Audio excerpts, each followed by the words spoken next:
Terima kasih pemirsa, masih mantap digerebek. Guru olahraga yang diduga melakukan pelecehan terhadap belasan siswanya terancam dienjuk sanksi tegas berupa pencopotan dari tempat mengajar.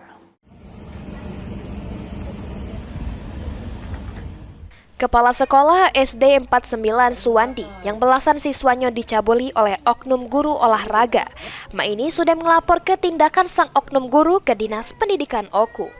Langkah itu dilakukan supaya pelaku dicopot serta dipindah ke tugas dari sekolah. Tindakan tersebut langsung dilakukan sebagai bentuk sanksi tegas terhadap oknum guru yang sudah melakukan perbuatannya. Sebelumnya disampaikan ke Suwandi, ada 2 wong siswa yang jadi korban berusaha untuk dipertemukan dengan oknum guru karena kejadian terjadi pas jam pelajaran yang ditakutkan terjadi ketidaksengajaan. Namun wong tua para siswa tidak terima sehingga langsung melapor kejadian tersebut ke polisi, yang kemudian dipeloi beberapa wong lainnya yang juga mengaku pernah dilecehkan sehingga korban jadi banyak. Sebenarnya kan itu sedang berlangsung pelajaran itu kita tidak paham.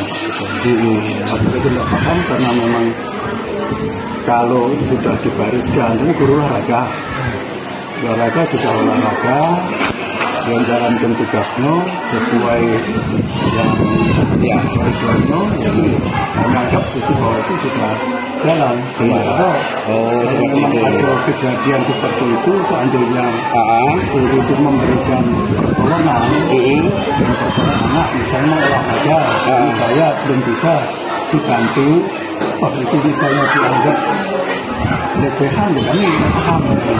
Nah itu yang merasakan kan yang bersangkutan, baik itu guru sendiri dengan murid yang jadi korban. Itu kami ini seperti itu. Sebelumnya, belasan wali siswa ngelapor ke Polres Oku terkait dugaan pelecehan terhadap siswa oleh oknum guru olahraga. Kepolisian Dewek juga ini sudah membuka posko pengaduan untuk para korban yang nak ngelapor. Adi Pranika, PAL TV.